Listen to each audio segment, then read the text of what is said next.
کہ جس عورت نے قمیض کے سامنے گریبان بنوا لیا، یعنی جس طرح یہ مرد حضرات کی پٹی بنی ہوتی ہے، سامنے بٹن لگے ہوتے ہیں، بٹن کھلنے کی صورت میں چونکہ عورت کے لیے بے پردگی ہوگی، تو فرمایا جس عورت نے اس انداز سے لباس بنا لیا، مردانہ وضاقتہ رکھ لی، کہ نبی علیہ الصلوۃ والسلام نے فرمایا جس نے قمیض میں سر ڈالنے کے لیے گریبان سا بنا لیا جس طرح مرد حضرات کے کپڑے ہوتے ہیں، تو سرکار نے فرمایا وہ بھی اسلام کی بیٹی نہیں ہے۔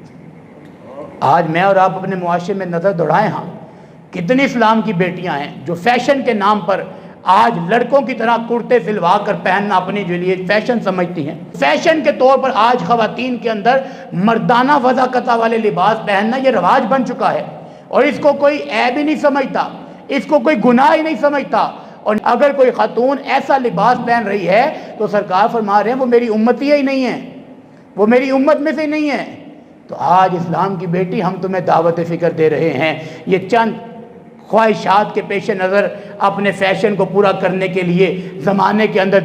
دیکھی سارے معاملات کرنے کے لیے، اس بات کو نہ بھول جانا کہ تم یہ سمجھو بس میں نے فیشن کر لیا ہے، میں نے بڑا اچھا کرتا پہن لیا، بڑا اچھا کرتا لگ رہا تھا۔ اے میری اسلام کی بیٹی، جو کچھ بھی اچھا لگتا ہے اچھا وہی ہوتا ہے جس کو مدینے کے تاجدار اچھا کہتے ہیں، وہ برا ہے جس کی سرکار مذمت فرماتے ہیں۔ تو اس طرح کا فیشن کرنے سے پہلے سوچ لینا کہ تم تو بظاہر ایک کرتا پہن رہی ہو، لیکن سرکار کے فرمان کے مطابق سرکار کی امت سے خارج ہو رہی ہو۔ لہذا مت کو اسلام کی بیٹی اس طرح کا لباس پہنے کہ جس لباس کی نبی علیہ الصلوۃ والسلام نے مذمت فرمائی ہے۔ تو اس انداز سے یہ نصاب تعلیم اپنی بیٹیوں کو بتانے کی ضرورت ہے۔ ہم خود بتائیں، ہمارے ہاں باپ بھائی وہ اس بات کا کوئی محسوس ہی نہیں کرتے، وہ کہتے ہیں کوئی بات نہیں جناب، فیشن چل رہا ہے، ساری دنیا پہن رہی ہے، ہماری بیٹی نے پہن لی تو کیا ہو گیا؟ بھائی ساری دنیا کنویں میں گر رہی ہے تو گرتی نے، تم اپنی بیٹی کا تو دفاع کرو، اپنی بہن کو تو سمجھاؤ۔ تو لہٰذا جو غیرت مند مسلمان ہوتا ہے وہ نبی علیہ الصلوۃ والسلام کی تعلیمات کو ہمیشہ اہمیت دیتا ہے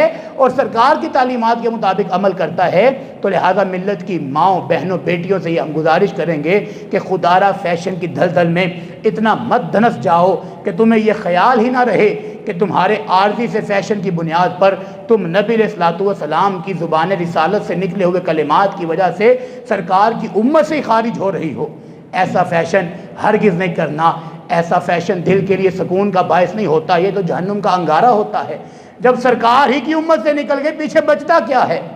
سرکار ہی نے اپنے دامن رحمت سے نکال دیا، پیچھے کون ہے؟ کس کے دامن سے وابستہ ہوگی؟ تو اے اسلام کی بیٹی، خیال کر، فیشن کے نام کے اوپر بے حیائی، عریانی اور فحاشی کو فروغ مت دو، کیونکہ تم اسلام کی بیٹی ہو۔ اسلام کی بیٹی کا باقاعدہ نصاب ہے، تمہارے نصاب میں سیدہ خاتون جنت حضرت فاطمہ الزہرا رضی اللہ تعالی عنہ کا کردار ہے، تمہارے نصاب میں حضرت عائشہ صدیقہ رضی اللہ تعالی عنہ کا کردار ہونا چاہیے۔ تم نے کلمہ محمد عربی کا پڑھا ہے تو ان کی بیٹیوں، ان کے ازواج مطہرات والا کردار اپنانا یہ تمہارے اوپر لازم ہے، کہ نہ کہ تم دنیا کے اندر فلمی ایکٹرس، ڈراماز کے اندر کام کرنے والی خواتین کے فیشن کو دے کر اپنا دل ان کو دے کر ان کے مطابق اپنا لباس بنا کر سرکار کی امت سے اخراج کر لو، تو یہ انداز درست نہیں ہے۔ تو آج اسلام کی بیٹی کو واپس اپنے طریقوں کے اوپر غور کرنے کی ضرورت ہے کہ وہ کس ڈگر پہ چل پڑی ہے۔ تو یہاں